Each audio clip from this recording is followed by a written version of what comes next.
his entourage really? was something like I never seen in my life. Like it was literally 100 people. More than 100 people. I know who Hammer was affiliated with, and he wouldn't have to pay to tell somebody to f somebody up. His people would just do it. We from Oakland. He wouldn't even have to say it. They just, if somebody was making Hammer uncomfortable, without him saying I'm uncomfortable, somebody around him would have came to you and said, quit making Hammer uncomfortable. Hammer was raw dog. He did his thing. I actually used to like him. I mean, you know what I'm saying, on the real tip. People be talking, talking shit about Hammer, but run up on him. Hammer beat you. I bet he'll beat your mother. MC Hammer is not someone you want to mess with, and anyone who's crossed him will tell you that firsthand. But Mike says that he can control it and that they shouldn't worry because the only thing that will happen is they'll just break our legs. But we'll still be able to do TV from the waist up. Sometimes, it's entertainment. So he tried to let me know. We sat down, he was like, yo, don't get it. I'm a real gangster from Oakland. I was like, yo, Hammer, you ain't got to do this to me. Sure, most people know Hammer as the flashy superstar who blew up the charts with those infectious hip-hop tracks and killer dance moves.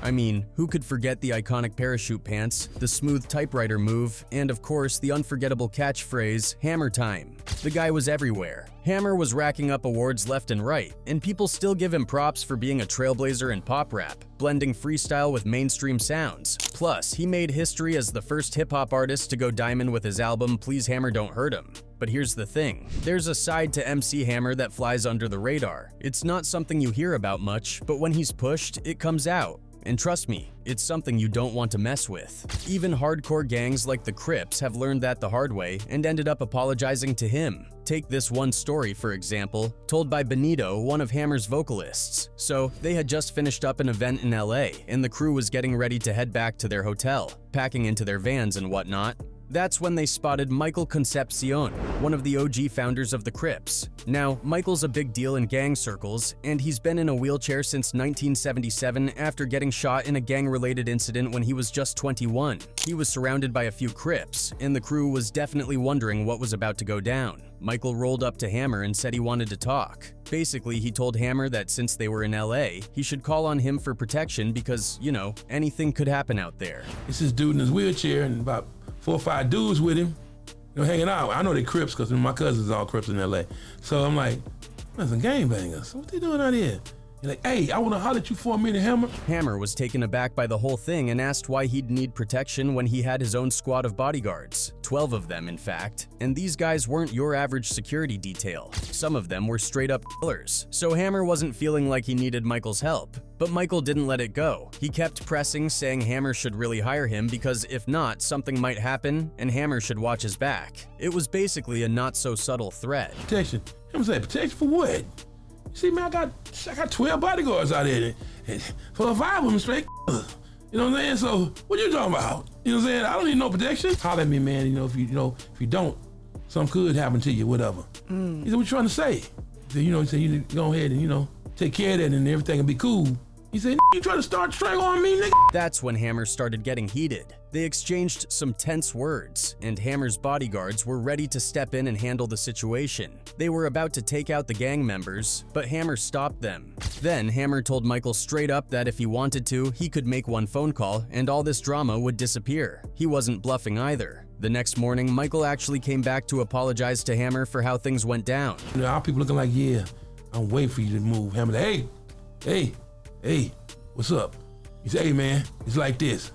I'll make one phone call and all this will go away. I talked to you for a minute and Hammer said, what's up, man?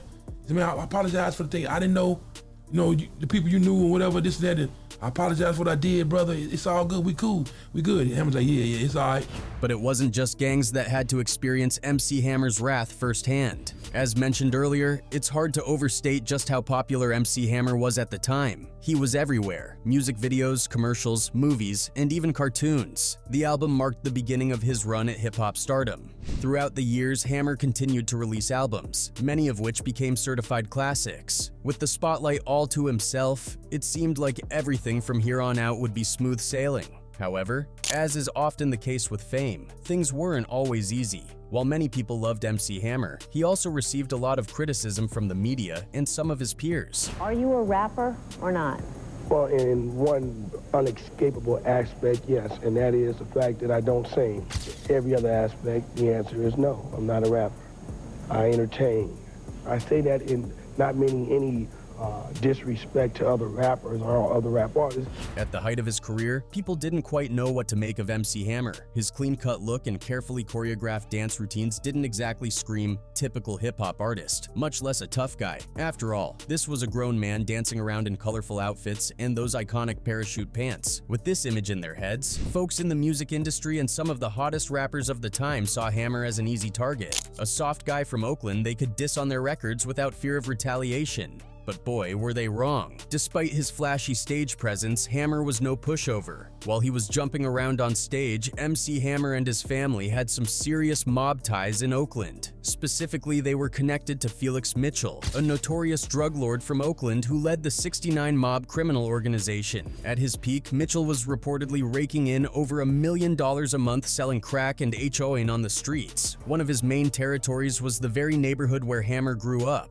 Although the FBI took down Felix Mitchell and his crew in 1985, Hammer and his brothers had spent most of their lives surrounded by gangsters. So despite his polished image, MC Hammer had affiliations with some of the most powerful street figures in Oakland. When people started to mock him, Hammer made sure to assess the situation.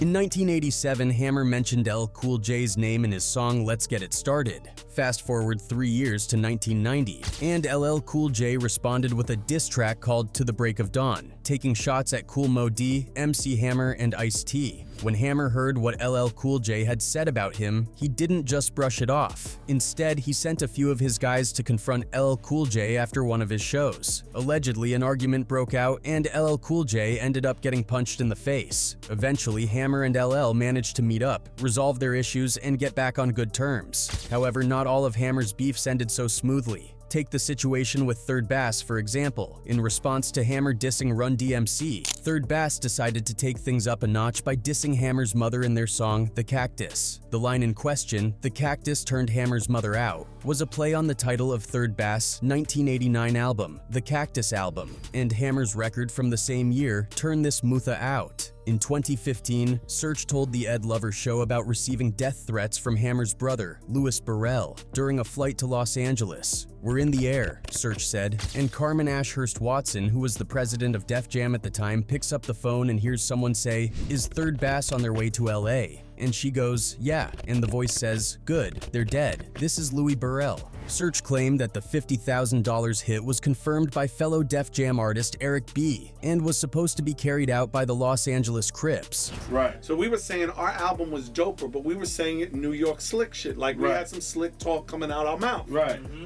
Hammer thought we were talking about us f***ing his mom at the phone. And here's somebody say, is Third Bass on their way to LA? And she goes, yeah. And the voice says, "Good, they're dead. This is Louis Burrell." And hangs up. And Eric B basically puts a feeler out and finds out it's true. That there's a hit out on Third Bass with the Crips. In response to the brewing tensions, Russell Simmons decided to take some precautions and asked Barefoot Boogie to look after Third Bass while they were in Los Angeles. Just a couple of days later, MC Search decided to hit up a mall with his girl, having Boogie watch their backs. While they were at the mall, Search got approached by some fans and started signing autographs. During these few minutes, some Crips showed up and started pressing him. Luckily for Search, Boogie stepped in and managed to defuse the situation before it got ugly. And I'm signing autographs, and I look up, and I'm signing autographs, and as they get closer, the dude over here, he pulls the rag up. Dude over here, he pulls the rag up. As they come up to me, Pookie whistles. Everything stops. He throws up some signs. One dude right in front of me, who's got his hand on his ratchet, pulls down his mask and he goes, "Yo, man, I love that record, but I was finna smoke you right now, homie." But instead of seeing this as a stroke of good luck, Cirque continued to stoke the flames of their feud with Hammer. The very next day, Search went on the radio and, while live on air, called MC Hammer a BH and challenged him to meet up, accusing him of hiding behind goons. It didn't take long for the radio station to get a phone call from a guy claiming to be a Rollin' 60s Crip who told Search, "We're going to kill you." And man, if you feel like we dissed your matriarchal, that's okay, but you know what you did. You know what's going on in these streets. Why don't you man up and see me face to face so we can figure this out? Stop being a bitch live. Greg Mack, who's this? Rollin' 60 Crip, N-word, we finna kill them. Boop! Out! With that serious threat hanging over their heads, Third Bass immediately bolted from the station, jumped into their car, and headed back to their hotel. As they were driving, a car full of Crips started tailing them and even pointed guns at them, making it clear they meant business. Somehow, they managed to make it back to their hotel rooms in one piece. For the rest of their press run in LA, they wore disguises and tried to keep a low profile, getting out of the city as soon as their promo duties were done. In a later interview, Search said the fear and anger over the incident have never left him. "I'm not good," he told Vlad TV in 2018. "I've been through 25 years of therapy 3 days a week. I am not good. I wish I could be good. But when somebody tries to K-word you over a rap lyric, understand what it feels like to not know that you can turn a corner without someone trying to K-word you for $50,000. I've gone through 25 years of therapy 3 days a week. I am not good. I wish I could be good.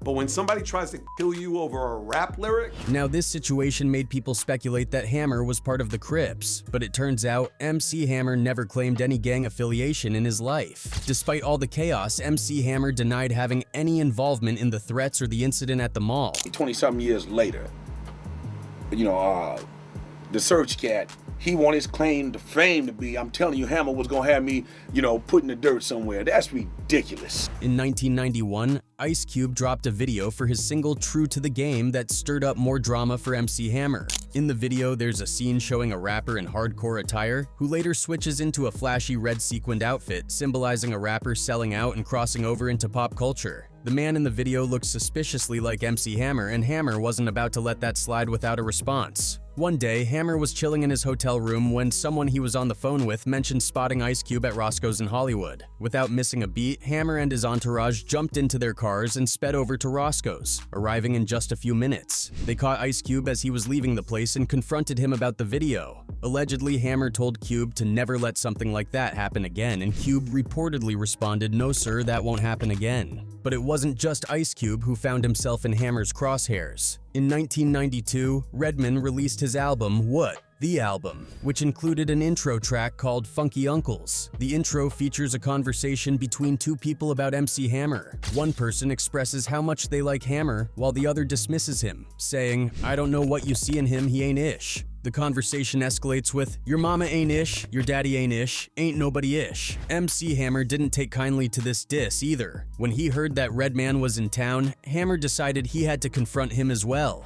When I did the skit, and I was like, you know what? That goddamn MC Hammer, him, his mama, and the whole nine. That nigga came up to me on MTV Cribs on the last episode. Redman said he was subsequently chased out of Oakland by Hammer's affiliates. "We had to get the F out of there. They wasn't playing. We was almost boxed in," he told Vlad TV in 2016. And in 1995, when both MCs were on set for the final episode of Yo MTV Raps, Hammer approached Redman and reportedly said, "Red, I'm gonna tell you something, you're young, but I don't allow nobody to talk about my mama. You understand me?" Redman later admitted that his response to Hammer was, "Yes, sir." He elaborated, "I got the message. I heard about Hammer, and I seen his work. I'm good, my brother, because I've got to come to the West Coast and get money. I like it out there. I like the Bay Area. So F that, you're right. I won't talk about your mama." MC Hammer was there. That nigga approached me. He was like, "Red, I'm gonna tell you something, you young, but I don't allow nobody talking about my mama. You understand me?" I said, "Yes, sir." Redman admits he learned his lesson. That goddamn MC Hammer, very serious about beef. Y'all mother F laugh and y'all joke about Hammer? No, no, no, no. When anybody that talked ish came to the Bay Area, they was in for it. Cause we seen it. I seen it. That goddamn MC Hammer, very serious about beef. Y'all motherfuckers laugh and y'all joke about Hammer? No, no, no, no. He used to what anybody who talks shit come to the Bay Area, they was in for it. Cause we seen it. I seen it. In a 2018 interview, Too Short expressed respect for MC Hammer, having come up around the same time. Hammer was a big dog, Too Short said. He got respect in the streets. He came from a respected crew. They handled business, him and his brother Louie and the crew. Asked about the alleged hit Hammer put out on MC Search, Too Short said the only part he didn't believe was the $50,000, because Hammer would never have to pay for such services. Without spending any money, he could have told people to F MC Search the F up, Too Short said. I know who Hammer was affiliated with, and he wouldn't have to pay to tell somebody to F somebody up. His people would just do it. We're from Oakland. Like, he wouldn't even have to say it. Without spending any money, Hammer could have told some people to fuck him the fuck up. Like that wouldn't have been, it wouldn't have, I know who Hammer was affiliated with, and he wouldn't have to pay to tell somebody to fuck somebody up. During a 2020 chat with E40 for All Urban Central, Fat Joe mentioned encountering Hammer one time in the Las Vegas airport. Joe said Hammer greeted him warmly, then proceeded to explain that he wasn't to be trifled with. He was like, "You know I get it poppin' for real," Joe recalled. E40 was in no way surprised by this news. "Well, he's from Oakland for one," the Vallejo rapper responded. "He's from the town. He's highly respected and connected. You know what I mean? All the fixtures and factors know him. He knows them. He rocks it. He's heavy. His brother's gangsta. Hammer is far from a sucker. And Hammer's physically fit. You know, he'll put hands on you." Sometimes, you know, it's entertainment. So he tried to let me know. We sat down. He was like, "Yo, don't get it. You know, I'm a real gangster from Oakland." I was like, "Yo, Hammer, you ain't got to do this to me." Who knew you could beef with so many big names in the industry and still keep a respectable reputation? MC Hammer really proved he was the real gangster of the rap game. Despite his tough demeanor and street connections, Hammer didn't have it easy growing up. On March 30th, 1962, in Oakland, California, Stanley Kirk Burrell, better known to the world as MC Hammer, was born. The youngest of 8 siblings, Stanley came into a family struggling to make ends meet. His father was a professional poker player and gambling casino manager, while his mother worked as a secretary. Life was tough. And when his parents eventually separated, Stanley and his siblings grew up with their mother in a small 3-bedroom housing project in East Oakland. Stanley had to share a room with 5 of his siblings. "This is the home that made me work hard to want to be more than just a nobody in life or be more than just another drug dealer or something like that." To escape the daily grind, Stanley would head to various Oakland parking lots with his friends. They'd dance to beatbox rhythms, and when they weren't dancing, they'd sell baseballs for $2 each. Besides hanging out with his friends, young Stanley loved writing poetry and trying to emulate his idols from TV, especially the legendary James Brown. When Stanley was just 11, something remarkable happened. Oakland A's team owner, Charlie Finley, spotted him doing splits in the Oakland Coliseum parking lot. Finley saw something special in the kid's eyes and decided to give him a chance. He hired Stanley as a clubhouse assistant and a bat boy. He recognized me as the owner of the ball club and walked over to me and he said, "Mr. Finley, could you take me into the game as your guest?" And I said, "Yes, I'd be glad to." Actually, Stanley's brother, Louis Burrell Jr., was the real bat boy, while Stanley's job was to take calls and provide play-by-play commentary for Finley during every summer game. For the next 7 years, Stanley became Finley's eyes and ears, earning himself the nickname Hammer during this time. This nickname, of course, would soon become famous nationwide.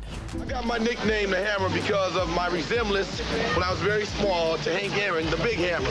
So everyone was calling me the Little Hammer. The guys on the Oakland A's when I was the bat boy for the Oakland A's, and I kept the name. The MC in his name stands for Master of Ceremonies, a title he earned while performing at various clubs during his travels with the A's. During these years, he became friends with many of the A's players, relationships that would play a crucial role in his future career. By 1980, Burrell had graduated from McClymonds High School. He decided to take undergraduate classes in communications while also pursuing his dream of becoming a professional baseball player. Back then, dancing and writing poetry were just hobbies for Stanley. His heart was set on a career in baseball. I wanted to be a professional baseball player, and I thought that the attention that they received and, you know, the things that came with being a star athlete was really the epitome. Unfortunately, Stanley's dream of becoming a professional baseball player came to an abrupt end when he didn't make the final cut at a San Francisco Giants tryout. With his hopes crushed, Hammer found himself at a crossroads. Growing up in a tough neighborhood, he saw many of his childhood friends making quick money by selling drugs on the streets. For a brief moment, Stanley considered joining them. But deep down, he knew he was meant for something greater. This epiphany led him to enlist in the United States Navy, where he served as a petty officer and aviation storekeeper for 3 years until his honorable discharge. After his stint in the Navy, Hammer's passion for music and religion reignited. But before his successful music career took off, he first tried his hand at forming a Christian rap group with singer and musician John Gibson called the Holy Ghost Boys. Along with Tremaine Hawkins, Hammer performed with Gibson's band at various venues, including the Beverly Theater in Beverly Hills. Unfortunately, the group didn't gain much traction, and after releasing a few songs, they disbanded. Determined to fulfill his dream, Hammer decided to take destiny into his own hands. He reached out to 2 of Oakland's A's players, Dwayne Murphy and Mike Davis, and asked for a loan of $20,000 to start his own record label. Surprisingly, they agreed, and in 1986, MC Hammer founded Busted Records. He hit the streets, recruiting rappers, DJs, and dancers to join his venture. Among the first recruits were Kent Wilson, aka Lone Mixer, his DJ, Kevin Wilson, aka 2 Big MC, his hype man, and Sweet LD, Terrible T, and Lil P, who were dubbed Oakland's 357 and served as his background dancers. Hammer was relentless and focused, leading marathon rehearsal sessions to push his act to the next level. He applied the discipline and work ethic he learned in the Navy to his music career. He once commented, "We have to keep our organization disciplined because we have goals, and in order to achieve those goals, we have to be disciplined." Do you find yourself being somewhat of a father on the tour, a strict dad? I don't want to ever have to call somebody's mother or father and say, I got bad news for you. So therefore, I accept my responsibility. And if I get labeled a disciplinarian, then again, thank you. In 1986, Hammer was on a roll. That year, he recorded his first single, Ring 'Em. Teaming up with Felton Pilot, the frontman, instrumentalist, and producer of the recently disbanded Con-Funk Shun, Hammer recorded his first full-length album in Pilot's basement studio. By August of that year, Busted Records released MC Hammer's debut LP, Feel My Power. Hammer and his wife Stephanie were relentless in promoting the album. They hustled hard, pushing it to local DJs and recording and selling singles out of the trunk of their car. Thanks to their tireless street marketing, singles like Ring 'Em became pretty popular at dance clubs around the San Francisco Bay Area. With the couple working as Busted's promo team, Feel My Power managed to sell an impressive 60,000 copies. This grassroots success didn't go unnoticed. Soon enough, major labels started knocking on Hammer's door. He had turned down several record deals in the past, but when Capitol Records came calling, it was too good to resist. In 1988, Hammer signed a multi-album deal with Capitol Records worth an astonishing $10 million. From his advance, which was $1,750,000, Hammer decided to reinvest $750,000 into Busted Records. With his next project, MC Hammer was ready to take over the world. That same year, Hammer reissued his first record, Feel My Power, with some additional tracks. This reissue sold over 2 million copies. On September 28, 1988, he released Let's Get It Started, an album that featured hit singles like Pump It Up, Turn This Mother Out, Let's Get It Started, and They Put Me in the Mix, all of which landed on the charts. 2 years later, in 1990, MC Hammer dropped his infamous album, Please Hammer Don't Hurt 'Em, which included the iconic single You Can't Touch This. The album's success catapulted Hammer to legendary status, selling an unbelievable 22 million copies. Can't touch this. Despite his street credentials, Hammer never promoted or glorified that lifestyle during his peak in the 90s. He always aimed to be a positive influence on kids.